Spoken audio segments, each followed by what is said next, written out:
Pernahkah Anda mendengar cerita yang begitu aneh sehingga membuat Anda berhenti dan bertanya-tanya, apakah ini nyata? Kita sering mendengar cerita tentang mukjizat, tentang hal-hal yang tidak bisa dijelaskan dengan akal. Namun ketika dihadapkan pada cerita seperti itu, percayakah kita?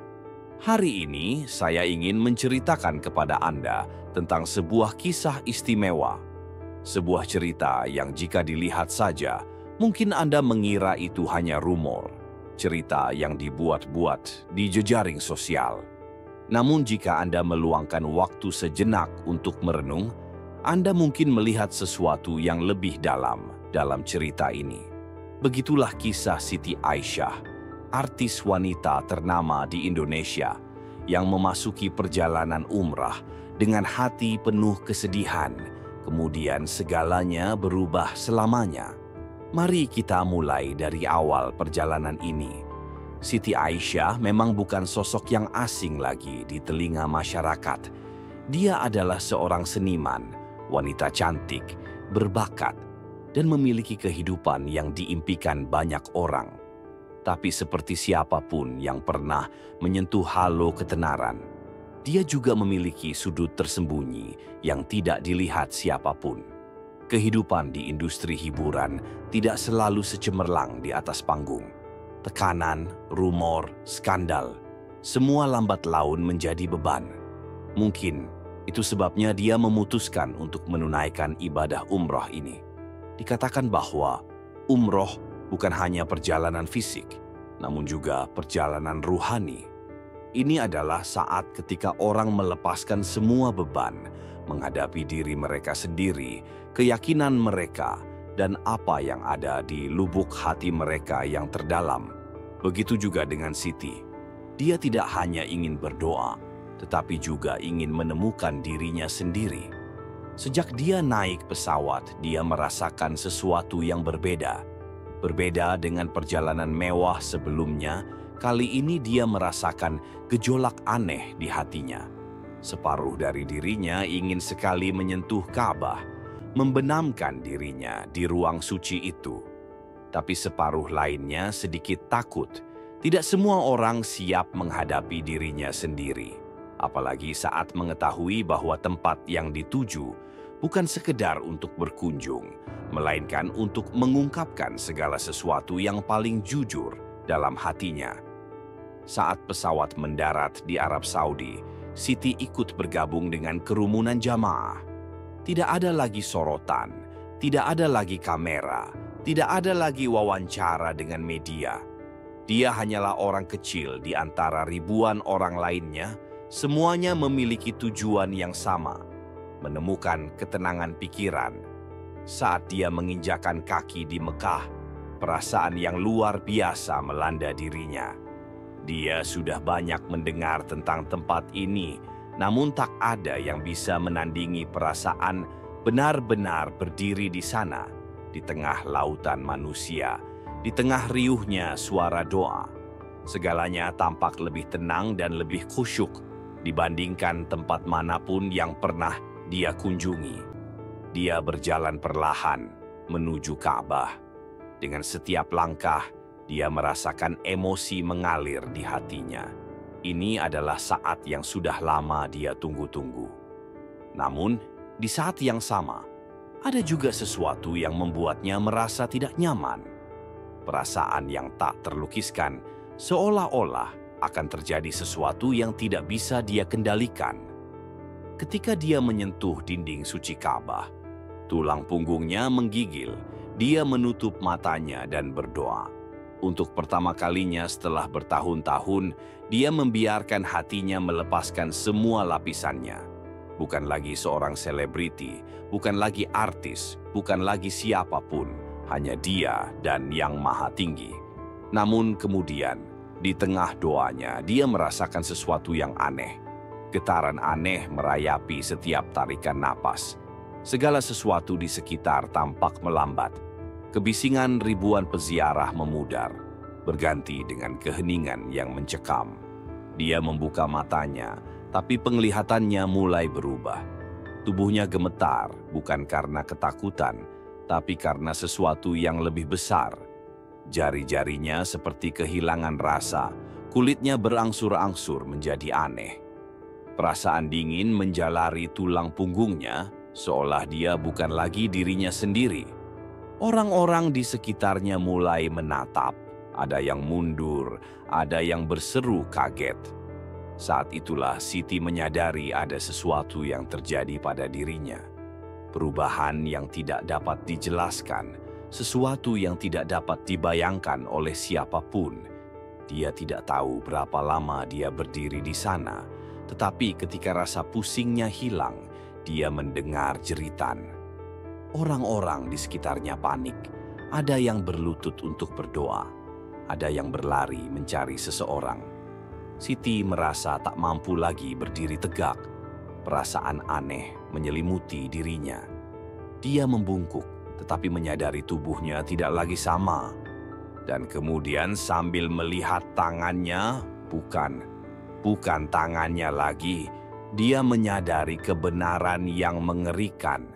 Dia berubah menjadi ular piton. Segalanya tampak runtuh. Waktu sepertinya berhenti. Dia mendengar jeritan dan panggilan, tapi semuanya jauh. Dia bukan lagi dirinya sendiri. Dan pada saat itu, dia tiba-tiba mengerti. Tapi mengerti apa? Jawabannya tidak akan datang dengan segera. Dan barangkali bukan hanya untuk Siti Aisyah saja, tapi juga untuk semua orang yang mendengarkan cerita ini. Segalanya tampak membeku pada saat itu. Ribuan orang melakukan ziarah di sekitar Ka'bah, namun di sudut kecil lautan manusia tersebut, sebuah pemandangan yang luar biasa sedang terjadi. Siti Aisyah merasakan tubuhnya menjadi dingin, lalu tiba-tiba menjadi asing. Dia ingin berjalan, tapi kakinya hilang. Dia ingin berteriak, tapi mulutnya bukan lagi mulut manusia. Dia bisa merasakan lantai marmer di bawah tubuhnya, tapi itu bukan lagi telapak kakinya, melainkan lapisan sisik yang dingin dan halus. Perasaan itu terlalu jelas, terlalu nyata untuk menjadi mimpi. Dia sangat ketakutan hingga pikirannya membeku. Dia mencoba bernapas, tapi kemudian menyadari tubuhnya tidak lagi bernapas dengan cara yang sama. Di sekeliling, jeritan mulai terdengar. Beberapa orang mundur, yang lain berlutut sambil terus melantunkan doa. Seorang wanita tua menitikkan air mata dan gemetar saat menyebutkan hukuman Tuhan. Siti ingin memberitahu mereka bahwa dia masih di sini, bahwa dia tidak mengerti apa yang sedang terjadi. Tapi bagaimana ular piton bisa berbicara? Kebingungan menyebar seperti tsunami. Sekelompok orang melarikan diri, mungkin mencari bantuan, sementara yang lain hanya berdiri diam, mata terbelalak ketakutan. Dia mencoba untuk bergerak, tapi itu pun merupakan pengalaman yang asing.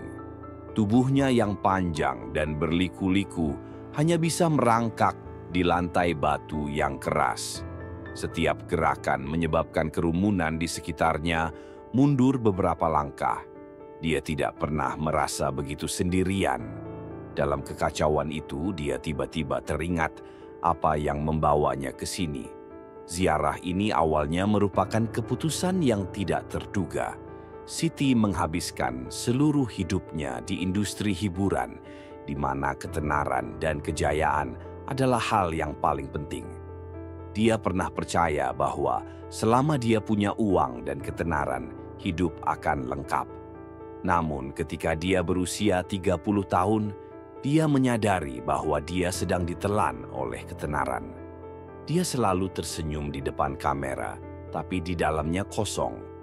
Dia mempunyai jutaan penggemar, tapi ketika dia mematikan teleponnya, dia tidak mempunyai siapapun untuk berbagi perasaannya.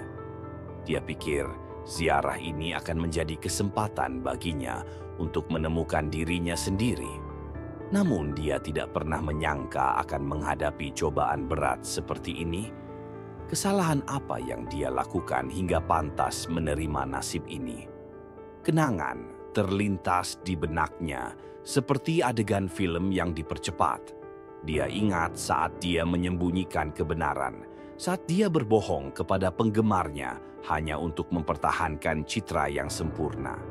Dia ingat saat-saat dia memanfaatkan kepercayaan orang lain untuk keuntungan pribadi. Dia ingat saat-saat ketika dia memilih ketenaran daripada keluarga, uang daripada cinta yang tulus. Apakah ini hukuman atau itu panggilan untuk membangunkan? Saat dia mempertanyakan dirinya sendiri, para penjaga area suci hadir. Mereka mendekat tapi juga hati-hati. Salah satu dari mereka sedang memegang tongkat, tampak siap mengambil tindakan jika melihat bahaya. Hati Siti berdebar ketakutan. Dia bisa merasakannya meski tubuhnya berbeda sekarang. Dia tidak ingin terluka. Dia tidak ingin dilihat sebagai monster. Pada saat itu sebuah suara terdengar, suara yang dalam dan kuat, memperlambat. Itu adalah seorang sarjana tua berjanggut putih.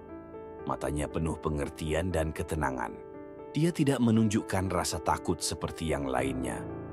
Lama ia memandang Siti, lalu membungkuk dan menyentuh lembut lantai batu yang dingin. Gadis ini, dia bukan ular piton biasa. Orang-orang di sekitar berhenti dan tetap diam. Beberapa orang saling memandang, menunggu jawaban. Cendekiawan itu menatap lurus ke arah Siti, seolah bisa melihat jiwanya di balik kulit ular piton yang dingin itu. Ada hal-hal di dunia ini yang tidak bisa dijelaskan dengan akal sehat. Tapi satu hal yang pasti, jika Tuhan ingin menguji seseorang, Dia selalu punya alasan. Kata-kata itu bagaikan seberkas cahaya yang memasuki hati Siti. Dia tidak tahu apakah ada yang percaya ceritanya atau tidak.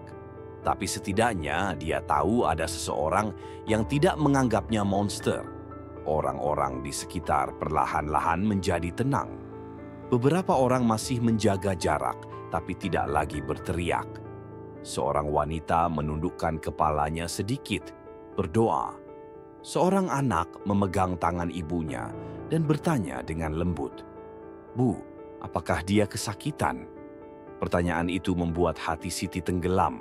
"Apa Anda kesakitan?" Bukan secara fisik, tapi secara spiritual. Dia dulu percaya dia memiliki segalanya. Tapi sekarang, ketika semuanya diambil, dia menyadari betapa kosongnya dia. Jika Anda mempunyai kesempatan untuk kembali, apakah Anda akan melakukan sesuatu yang berbeda? Akankah dia lebih mencintai dirinya sendiri daripada mengejar hal-hal yang mencolok? Akankah dia hidup jujur pada hatinya, alih-alih memainkan peran sempurna yang diinginkan orang lain? Pertanyaan-pertanyaan itu berputar-putar jauh di dalam benaknya. Sementara kerumunan orang secara bertahap berkumpul, menunggu keajaiban berikutnya. Dia tidak tahu berapa lama dia akan terjebak dalam bentuk ini. Dia tidak tahu apakah keajaiban akan terjadi. Tapi ada satu hal yang dia tahu pasti. Ini bukanlah akhir. Ini hanyalah awal dari sebuah perjalanan baru. Dia hanya punya satu pilihan, mencari tahu arti tantangan ini. Dan yang terpenting, temukan diri Anda sendiri. Berita menyebar lebih cepat dari apapun yang bisa dibayangkan. Di era di mana hanya dengan ponsel, apapun bisa menjadi fokus dunia, kisah wanita yang berubah menjadi ular piton di depan Ka'bah dengan cepat menjadi demam. Video-video pendek diedarkan. Tiap orang punya sudut pandang. Tiap orang punya cara bercerita yang berbeda-beda. Beberapa orang kembali ke momen mengerikan ketika Siti terbaring tak bergerak di lantai marmer, bukan lagi manusia. Yang lain merekam kekacauan massa, jeritan, tangisan, dan doa di mana-mana. Namun yang paling menakutkan bukanlah apa yang terjadi di depan mata Anda, melainkan rumor yang mengikutinya. Di jejaring sosial, jutaan orang berdebat. Beberapa orang percaya bahwa ini adalah mukjizat, peringatan dari Tuhan, tanda akhir dunia. Beberapa orang mengutip cerita kuno bahwa pengkhianat agama pernah berubah menjadi binatang. Artikel panjang yang dibagikan ribuan kali membanjiri forum, dan saluran YouTube bermunculan seperti jamur, masing-masing dengan teorinya sendiri tentang apa yang terjadi. Namun, ada pula yang melihatnya secara ilmiah. "Harap tetap tenang," kata seorang dokter di televisi. "Kita perlu memahami bahwa tidak ada bukti ilmiah bahwa manusia bisa berubah menjadi reptil. Video viral mungkin telah diedit. Kita perlu memeriksanya dengan cermat sebelum menarik kesimpulan." Beberapa peneliti lain berhipotesis tentang halusinasi kolektif. Mereka percaya bahwa hal itu mungkin karena tekanan psikologis dan kelelahan selama menunaikan ibadah haji, ditambah dengan pengaruh agama yang kuat, yang membuat orang percaya bahwa mereka sedang menyaksikan sesuatu yang supernatural. Ada pula yang menduga ini hanyalah tipuan yang rumit, mungkin sebuah panggung yang dibuat untuk menarik perhatian. Di tengah pertentangan pendapat tersebut, ada sekelompok orang yang lebih pendiam, namun tak kalah penting, mereka yang ada di sana. Saksi nyata, seorang wanita lanjut usia yang berlutut untuk berdoa segera setelah kejadian itu terjadi, menyampaikan kepada pers dengan suara emosional, "Saya tahu ada banyak orang yang tidak mempercayainya, namun saya ada di sana. Saya melihatnya dengan mata kepala sendiri. Saya tidak bisa menjelaskannya, tapi saya yakin ada pesan di dalamnya." Seorang pria paruh baya, mantan pemandu wisata, mengenang. "Awalnya, saya mengira itu hanya serangan panik. Namun ketika saya melihat lebih dekat, saya tidak dapat menyangkal apa yang saya lihat. Saya belum pernah melihat hal seperti itu dalam hidup saya." Namun tidak semua orang mempunyai keyakinan. Seorang reporter investigasi mendatangi tempat kejadian, mencoba mencari tahu kebenarannya. Dia bertemu dengan para saksi, memeriksa video, mencari tanda-tanda kecurangan. "Kami telah menganalisis beberapa rekaman dan ada beberapa hal yang mencurigakan," klaimnya. "Sudut kamera, pencahayaan, kualitas gambar, mungkin ada intervensi digital. Namun jika ini benar, kita menghadapi keajaiban yang belum pernah terjadi sebelumnya." Ceritanya tidak berhenti di situ. Para ulama mulai angkat bicara. Beberapa orang berbicara tentang hukuman bagi mereka yang menyimpang dari iman. Ada pula yang menyerukan ketenangan, menekankan bahwa tidak ada seorang pun yang berhak menilai nasib orang lain kecuali Tuhan. Namun di tengah perdebatan tersebut, ada satu pertanyaan penting lagi. Jika hal ini benar-benar terjadi, apa maksudnya? Apakah ini pelajaran? Sebuah ujian? Ataukah itu hanya sebuah misteri yang tidak dapat dijelaskan oleh manusia? Meskipun kisah ini menyebar melalui berbagai cara, satu hal yang tidak dapat disangkal. Kisah ini menyentuh jutaan orang. Beberapa orang mulai merenungkan kehidupan mereka dan nilai-nilai yang mereka anut. Beberapa orang bertanya-tanya apakah mereka menjalani kehidupan yang benar-benar bermakna atau hanya mengejar hal-hal remeh. Bagaimana dengan Siti? Di mana kamu di tengah kebisingan ini? Tidak ada yang tahu, tidak ada yang melihatnya muncul kembali. Beberapa orang mengatakan bahwa dia telah menghilang selamanya, bahwa nasibnya telah ditentukan. Beberapa orang percaya bahwa dia masih di sana, menunggu keajaiban lain untuk kembali menjadi manusia. Namun apapun kebenarannya, kisahnya tetap ada. Kisah yang membuat orang berhenti, berpikir dan bertanya-tanya. Jika suatu hari dunia memaksa kita untuk menghadapi diri sendiri, akankah kita berani melihat kebenarannya? Ada cerita-cerita yang, percaya atau tidak dapat disangkal membuat kita berhenti dan merenung. Kisah Siti Perempuan yang tiba-tiba berubah menjadi ular piton di depan Ka'bah bukan sekadar kisah misterius atau aneh. Ibarat cermin, memaksa setiap orang untuk melihat dirinya sendiri dan mengajukan pertanyaan-pertanyaan yang mungkin kita lupakan dalam kekacauan hidup. Orang-orang berdebat tentang keaslian cerita tersebut, namun yang terpenting bukanlah benar atau tidaknya cerita tersebut, melainkan apa yang tertinggal di hati setiap orang. Beberapa orang melihat cerita ini dan melihat peringatan.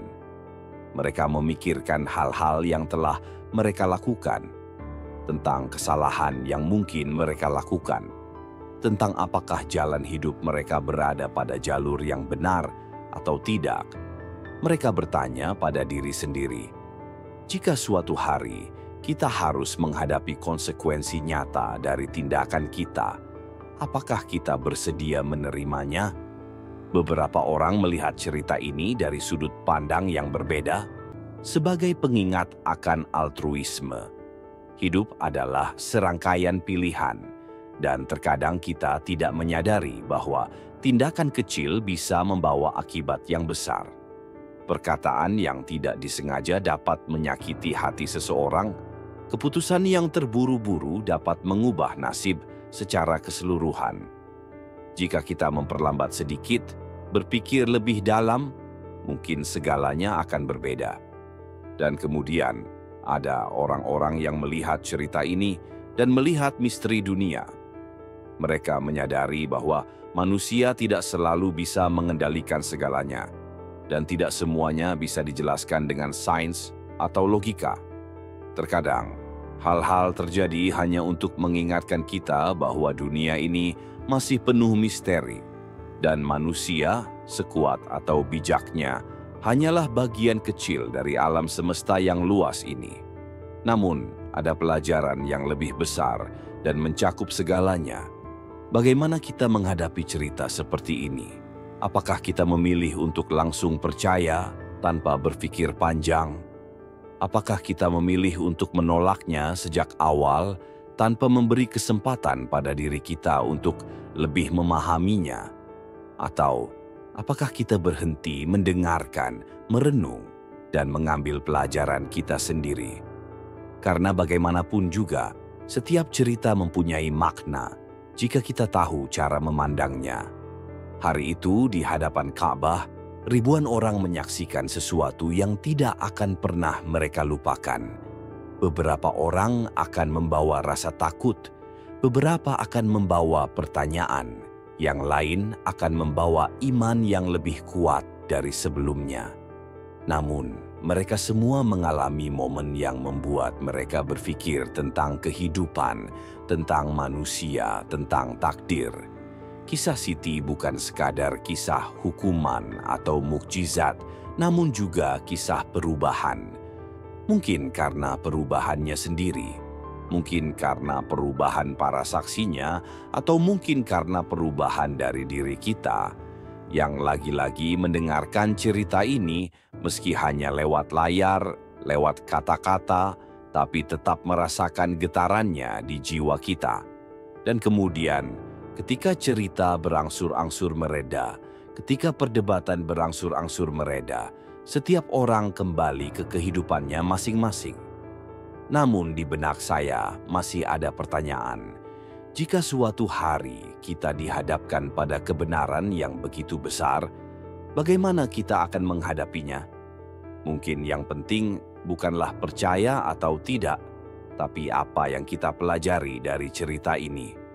Dan jika cerita ini membuat kita hidup lebih baik, berpikir lebih dalam, lebih mencintai, maka apapun kebenarannya, cerita ini telah menyelesaikan misinya.